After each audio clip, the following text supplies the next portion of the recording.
Willkommen Modellbahnfreunde. Willkommen zu einem neuen Video.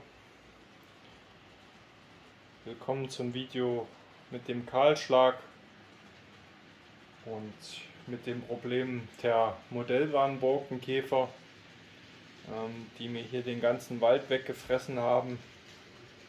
Ja, wie ihr seht, bis auf meine höchste Höhe ist alles weg, alles verstaut. Wer diese Fallerbäume und diese DDR-Spritzgussrohlinge haben möchte, der kann und darf sich bei mir melden. Ich würde sie noch nicht wegschmeißen, sie waren alle wirklich noch gut erhalten. Und deswegen habe ich sie aufgehoben in einer großen Schachtel. Ich weiß nicht, ich schätze jetzt mal so wahrscheinlich um die 100 Bäume sind das insgesamt. Also wer sich für die interessiert, darf sich gerne bei mir melden. Und first come, first serve, also wer zuerst kommt, der hat sie dann.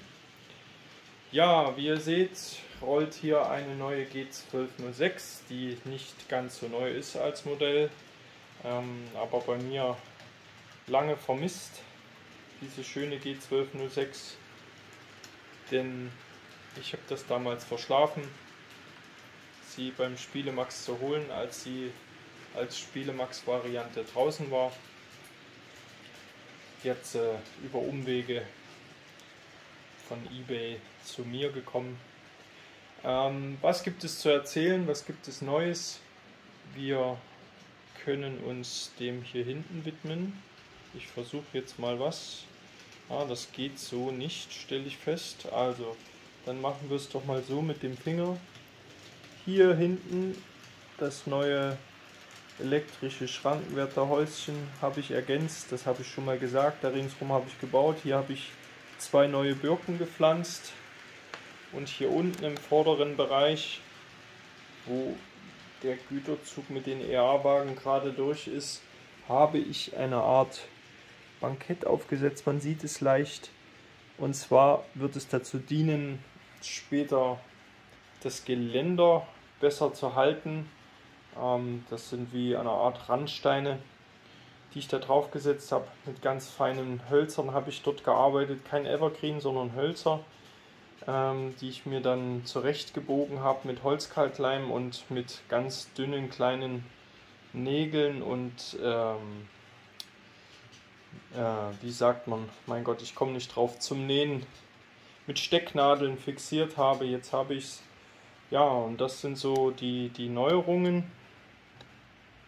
Aber in dem Video soll es ja nicht nur um die Neuerung der Anlage gehen, denn es sieht zwar radikal aus, aber es war im Grunde nicht viel Arbeit. Das muss man auch einfach mal sagen. Denn in einer ganzen Stunde war das ungefähr runter. Die Mehrarbeit war eigentlich das Absaugen des 20 oder 30 Jahre lang eingewebten Staubes, der da oben drauf war, an dem Gebiet da hinten. Das war eigentlich ein Großteil der Mehrarbeit, die war, weil das Entfernen der Bäume war dann tatsächlich doch nicht so schwer. Und da, wo es etwas mehr war, wie hier hinten in dem Bereich, wo ihr die Flecken seht, die ich schon farblich nachbehandelt habe, ja, da hat der Kleber halt noch besonders gut gehalten. Das war ja der Teil, wo die Faller, ich glaube von Faller waren die oder sind die Bäume platziert waren, und da hat halt der Kleber halt besonders gut gehalten. Ich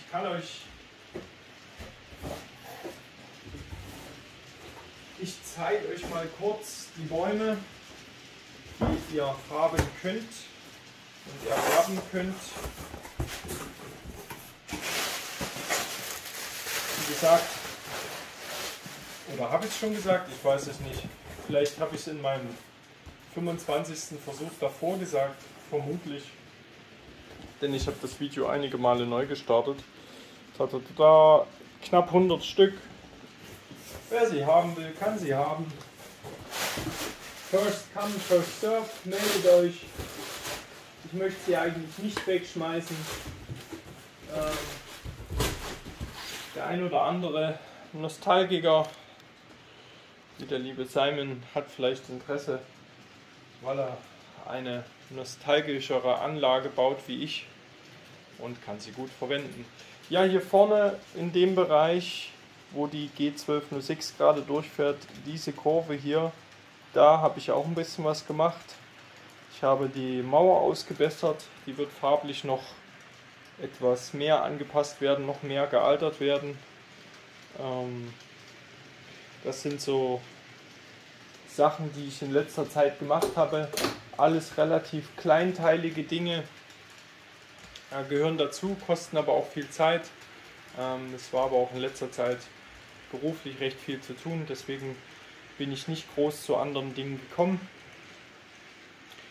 Ja, jetzt werden wir mal die Perspektive wechseln, um die Züge weiter zu beobachten, und dann werden wir noch etwas über die schönen, tollen Epoche 6, 7 Neuerscheinungen oder Ankündigungen, Neuheitenankündigungen sprechen, denn da ich ja nun bekanntlich TT-Buntbahner bin und es davon nicht so viele gibt, hat mich die Neuheitenpräsentation des einen oder anderen Herstellers doch geflasht und darüber möchte ich gleich mit euch sprechen. Also bis gleich, wir wechseln die Perspektive und dann geht's weiter. So, haben wir die Perspektive gewechselt, mal etwas anders heute. Haben wir ja schon mal probiert, aber in einem etwas anderen Winkel. Wie ihr seht, ist der Leim hier hinten noch recht frisch vom Grasmastern. Aber wir müssen ja nicht mal denselben Winkel beibehalten. Und deswegen nun so rum. Und ihr seht, die zwei Andreaskreuze sind in der Seite auch blind. Ich habe die übernommen, die zu dem Auhagen-Bausatz passen für die Halbschranken. Und da auf der anderen Seite die Doppel-Andreaskreuze waren, habe ich die hierfür gesetzt, damit es einfach von vorne ein gutes Gesamtbild gibt. Ja, kommen wir zu den Neuheiten. Was soll ich euch sagen, Freunde? Ich bin wirklich extremst überrascht und freue mich super, super doll. Zum einen natürlich über die Arnold DE18, was eine tolle Lok. Sowas habe ich mir schon immer für TT gewünscht. Eine Gravita war natürlich immer so ein bisschen nein, nicht natürlich, aber es war immer mein Favorite, und danach direkt die DE18, wobei die DE18 eigentlich die bessere Lok für die Modellbahn ist oder für TT, weil sie mehr die Streckenlokomotive ist und die Gravita ja eben eher der 294 Ersatz. Aber das tut all dem keinen Abbruch. Also ich finde sie eine super schöne Lok, eine Vossloh-Lok, und die zweite Lok, die mich ganz arg begeistert, war früher auch mal eine Vossloh-Lok und ist seitdem sie offiziell am Markt existiert in groß eine Stadler-Lok, weil Stadler Vossloh Valencia übernommen hat oder das Werk in Valencia aus kartellrechtlichen Gründen, und somit ist die Eurodual eine Stadler-Lok, und das hat Stadler auch sehr clever gemacht, weil diese Lok ist ein wirklicher Erfolg geworden, und bin mega begeistert, dass sie Sud-Express bringt. Hätte ich nicht gedacht, muss ich wirklich sagen, dass sie sich das wagen, ja, was heißt wagen, dass sie sich das zutrauen, trotz dessen, dass es leider nicht so viele moderne Bahner in TT gibt, aber ich denke, diese beiden Loks wird sich auch der ein oder andere Epoche 3-4 Bahner antun, oder wie man so klassisch sagt, der ein oder andere Reichsbahner, weil es einfach doch wirklich ein tolles Ding ist. Auch weitere Dinge, die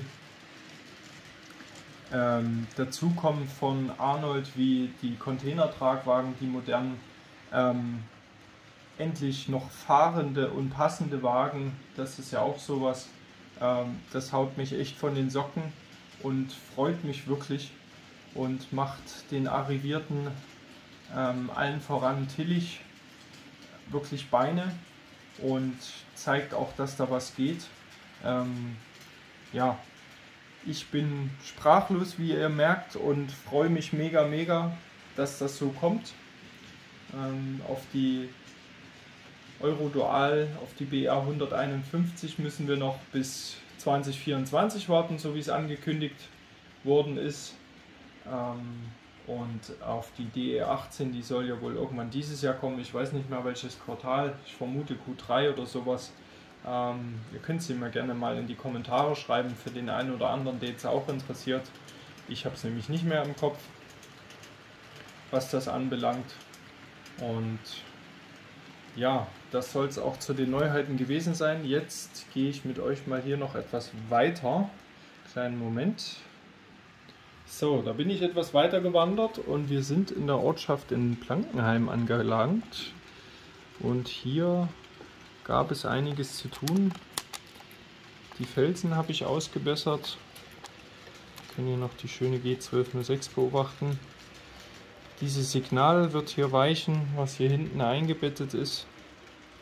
Diese Mauer finde ich wirklich super schick. Derjenige, der die so farblich behandelt hat, das gefällt mir echt toll. Hier hinten gab es aber einige Lücken, die man natürlich von vorne gar nicht gesehen hat. Und hier hinten gibt es auch ein tolles Eigenleben, sage ich jetzt mal, abgesehen von dem Dach. Das ist alles schon ein bisschen älter. Hier gab es mal ein Fahrzeug, was rausgerissen worden ist von mir, weil ältere Bauart. Und das ist der angekündigte Ort, den ich noch ändern werde. Das ist die Kaufhalle, die von mir angepasst wird. Die ist auch großflächig genug, um dass der Supermarkt, den ich da baue und schon größtenteils fertig habe, Platz findet. Und vermutlich wird diese nicht nach Tankstelle aussehende Tankstelle ein Parkplatz für den Supermarkt. Braucht es ja heute logischerweise. Und ja, so habe ich im Moment viele kleine Detailarbeiten gemacht. Ihr könnt das hier mal beobachten. Ich führe euch, ja, so sieht das hier hinten aus. Ganz nackig jetzt. Meine Idee ist, da wo die Multimaus liegt, eine kleine Auffahrt zu machen, hierher, und auf der Anhöhe eine Burg, ein Schloss, einen Aussichtsturm, aber nicht das Typische von Auhagen, sondern nicht, dass ich Auhagen nicht mag, aber ja, doch einfach mal was anderes, andere Modelle, andere Gebäude möchte ich dort drapieren. Ja, und dann möchte ich hier von der Seite, von der Straße hier, möchte ich hier mit irgendeiner schönen Mauersteinbrücke nach drüben und dann so einen kleinen Rundweg, vielleicht auch ein Gasthaus hier drapieren. Von Busch gibt es ein ganz tolles, hatte ich gesehen, das eventuell nehmen. Upsi, ich bin zu dick für hier hinten. Das ist hier nur so ein schmaler Spalt und da ist nicht viel Platz, wie ihr hier seht. Und da muss ich mit mir und dem Ganzen hier buxieren. Ja, jetzt habe ich schon wieder relativ viel geredet. Ich weiß auch gar nicht, der wievielte Versuch das ist, mit euch zu reden. Denn vorher war der Betrieb nicht so reibungslos, wie er jetzt wieder ist. Irgendwie wollte der 642 nicht so, wie ich wollte.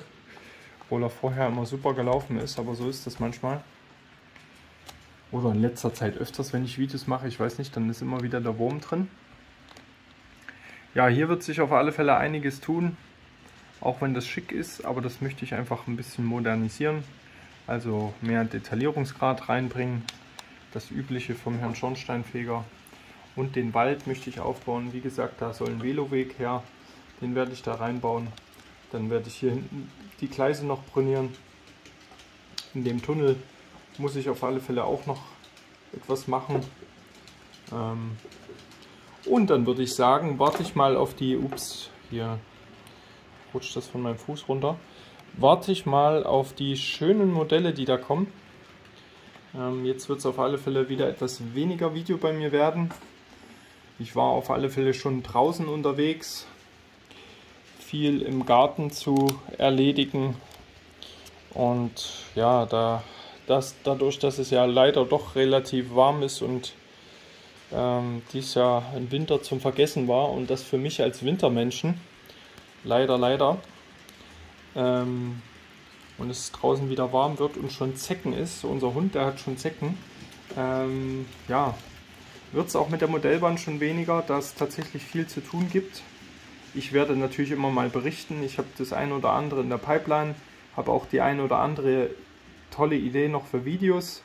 Der ein oder andere YouTuber hat mich auf was gebracht, wo ich dann beim WhatsAppen so hin und her geschrieben hat und hat mir gesagt, hey, mach doch mal das Video über das und das.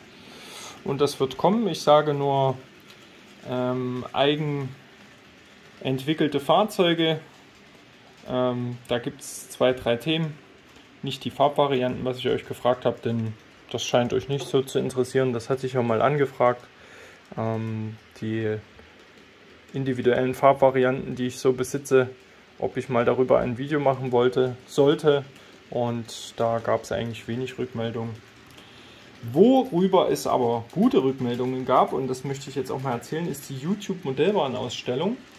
Und da bin ich jetzt ein bisschen am Überlegen, auch wenn so ein toller, bekannter YouTuber wie der liebe Simon gesagt hat, Micha macht das nicht. Kritisch, ja, das ist immer so. Es gibt den einen oder anderen Hater, aber da muss ich sagen, die Menschen kann ich ganz gut ab. Beruflich habe ich auch nicht immer noch Freunde und von daher denke ich, habe ich ein ganz gutes, dickes Fell und lasse mir aber deswegen von einzelnen Personen nicht die Laune und Ideen an solchen Sachen verderben, wobei ehrlicherweise muss ich sagen, im Moment verdirbt mir niemand was, die Community ist wirklich toll. Und das will ich mal sagen, also ich habe niemanden, der mich irgendwie anfährt oder ankreidet. Das haben andere anders, aber die haben wahrscheinlich auch wesentlich mehr Abonnenten als ich. Da ist es halt so, ich habe die Problematik nicht. Und wenn, dann zeigen sich die Herren nicht. Natürlich habe ich den einen oder anderen, der gerne mal den Daumen nach unten macht bei meinen Videos, aber damit muss man leben können, weil der eine oder andere vielleicht das eine oder andere Gewackel oder mein Gerät nicht mag. Ja, dann muss derjenige abschalten. Das stört mich eigentlich nicht. Ich mache das für euch, die meinen Kanal abonniert haben und bin auch super glücklich, dass wir den Austausch haben. So lebt man sein Hobby anders. Ich finde auch, so lebt man es in der Neuzeit heute. Denn ja, wann hat man heutzutage noch Zeit? Die Menschen sind über ganz Deutschland und Europa verstreut. Und da ist es dann doch immer noch schwierig, dass die Leute zu einem kommen und alles machen. Das hat mit viel Fahrt zu tun und ich finde, so kann man sich austauschen, ohne dass man ständig immer zu den anderen zu Besuch muss, was sowieso nicht jeder heute schafft. So, jetzt würde ich sagen, ich habe genügend gefaselt. Wir beobachten hier noch einmal die schöne G1206, die, by the way, wesentlich leiser läuft als die anderen G1206, was mich echt immer wieder verwundert. Obwohl es in dem Picolog ist, fährt sie auch wesentlich langsamer als die 294. Das wundert mich auch. Wir können sie aber mal etwas beschleunigen,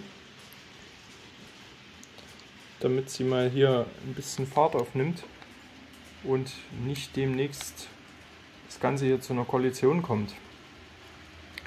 Ich sage ciao und bis bald. Freue mich über die Neuheiten. Ich möchte übrigens nochmal erwähnen, ich wollte mal ein Video darüber machen und das hole ich vielleicht auch noch nach, weil es mich mega gewurmt hat und ich so abgefeiert habe, dass Sud Express die BR 159 gebracht hat, also die Eurodual. Ich finde das so genial und ich wollte ein Spezialvideo drüber machen, weil ich mit Nvidia Experience auch die Möglichkeit habe, meinen Desktop aufzunehmen. Aber Nvidia Experience, das Programm, hat sich dagegen entschieden.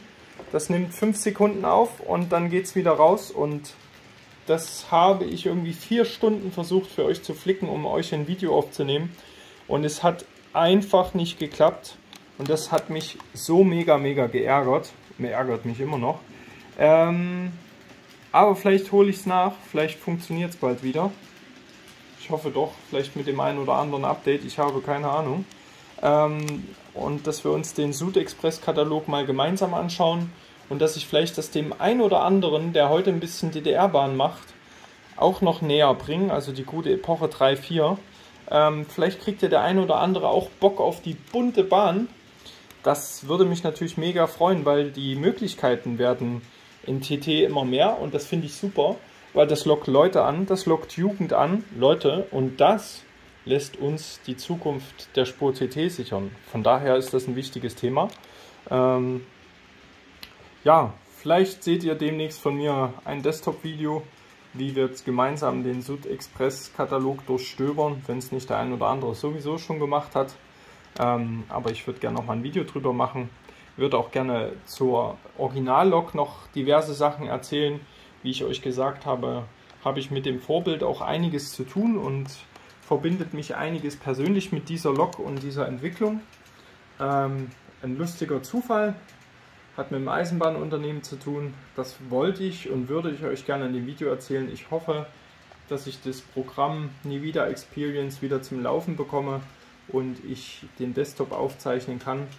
Und in diesem Sinne, jetzt viel zu viel geredet, aber ich hoffe, euch hat es trotzdem etwas gefallen. Wie ihr seht, der Borkenkäfer, der Modellbahn Borkenkäfer wird noch eine Weile hier seine, wie soll man sagen, ich will Unwut sagen, aber das ist ja völlig falsch, sein Wesen treiben, ja, die Bäume hier vernichten, außer die jungen Bäume, die hier im Vordergrund stehen. Mein Gott, ich habe Wortfindungsstörung. Okay, lassen wir das. Ich sage Tschüss, genügend geredet. Ich wünsche euch eine schöne Modellbahnzeit bis dahin. Bleibt gesund, habt weiterhin Spaß an der Modellbahn und ich freue mich aufs Wiedersehen. Bis bald, ciao zusammen.